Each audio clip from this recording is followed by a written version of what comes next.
एक छोटा सा गांव था। वहां पर एक आदमी पहाड़ पर पत्थर तोड़ने का काम करता था। उसको अपनी जिंदगी से कोई गिला शिकवा नहीं था। पूरा दिन वो काम करता, मेहनत करता, दिन के एंड में जो थोड़ा बहुत पैसा मिलता वो जा करके अपने परिवार के साथ में थोड़ा सा टाइम स्पेंड करता और चैन से सो जाता। तो एक दिन रोज की तरह वो अपना काम खत्म करके अपने घर की तरफ जा रहा था। तो रास्ते में चलते चलते उसके मन में ख्याल आया कि ये भी कोई जिंदगी है कि सुबह से शाम तक मैं पत्थर तोड़ने का काम करता हूं और एंड में मेरे को थोड़े से पैसे मिलते हैं जिसमें मुश्किल से मेरा और मेरे परिवार का गुजारा हो पाता है। काश कुछ ऐसा हो जाए कि कहीं से मुझे कोई ऐसी शक्ति मिल जाए कि जो भी मैं चाहता हूं वो सच हो जाए। वो अपने घर पर गया, उसने खाना खाया, लेकिन उसका ध्यान खाने की तरफ नहीं था। उसके दिमाग में यही ख्याल चल रहा था। उसके बाद में वो यही सोचते सोचते सो गया। फिर नींद आने के कुछ देर बाद उसको एक सपना आया। सपने में उसने देखा कि रोज की तरह वो अपना काम खत्म करके अपने घर लौट रहा था। रास्ते में उसने एक बहुत ही बड़ा घर देखा और उसके मन में आया कि काश ये घर मेरा होता और मैं इसका मालिक होता। और उसके सोचते ही वो उस घर का मालिक बन गया। उसको यकीन ही नहीं हो रहा था कि जो उसने सोचा वो बन चुका है। लेकिन उसकी खुशी ज्यादा देर नहीं टिक पाई, क्योंकि उसको एकदम से एक शोर सुनाई दिया।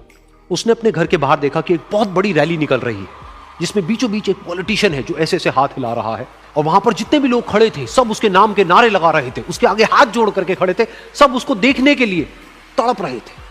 तब उसको यह एहसास हुआ कि मैं कितना छोटा हूं उसके आगे। और फिर उसके अंदर से एक ख्याल उठा कि काश मैं ये पॉलिटिशियन होता और मेरे पास भी इतनी ही पावर होती जितनी कि इसके पास में है। बस उसका इतना सा सोचने की देर थी, वो पॉलिटिशियन बन गया। उसकी खुशी का ठिकाना नहीं था, क्योंकि उसके आसपास में हजारों लोगों की भीड़ थी और सब उसको देखने के लिए तरस रहे थे, तड़प रहे थे। लेकिन उसकी ये खुशी भी ज्यादा देर नहीं टिक पाई। धूप बहुत ही तेज थी और उस पॉलिटिशियन को आदत नहीं थी इतनी गर्मी में रहने की। तो उस धूप की वजह से उसको चक्कर आ गए और वो बेहोश होकर के गिर गया। फिर उसको एहसास हुआ कि ये पॉलिटिशियन सबसे ताकतवर नहीं है, ये जो सूरज है ये सबसे ताकतवर है।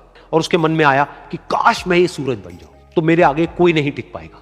और उसका इतना सा सोचने की देर थी और वो सूरज बन गया। और वो खुशी से पागल हो गया, क्योंकि पूरी दुनिया को वो ही रोशन कर रहा था और पूरी दुनिया में ऐसा कोई नहीं था जो कि उसकी रोशनी को रोक सके। लेकिन उसकी ये खुशी भी ज्यादा देर टिक नहीं पाई, क्योंकि कुछ ही देर बाद आसमान में कुछ काले बादल आए जिन्होंने कि उस सूरज की रोशनी को रोक दिया। फिर उसको यह एहसास हुआ कि इस दुनिया में ऐसा भी कोई है जिसमें दम है उसकी रोशनी को रोकने का। और उसके मन में एक ख्याल उठा कि काश मैं वो बादल बन जाऊं।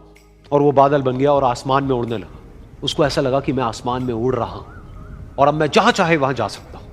लेकिन कुछ देर बाद वहां पर एक बहुत तेज हवा का झोंका आया जो कि उन बादलों को उड़ा करके ले गया। और फिर उसे ये समझ आया कि ये जो बादल हैं वो सूरज की रोशनी को तो रोक सकते हैं, लेकिन हवा को नहीं रोक सकते। ये हवा उनको बहा करके ले जाती है। फिर उसके मन में आया कि काश मैं ये हवा बन जाऊं। और वो हवा बन गया। हवा बनने के बाद में उसको अपने अंदर एक अलग ही ऊर्जा का अनुभव हुआ। वो चाहे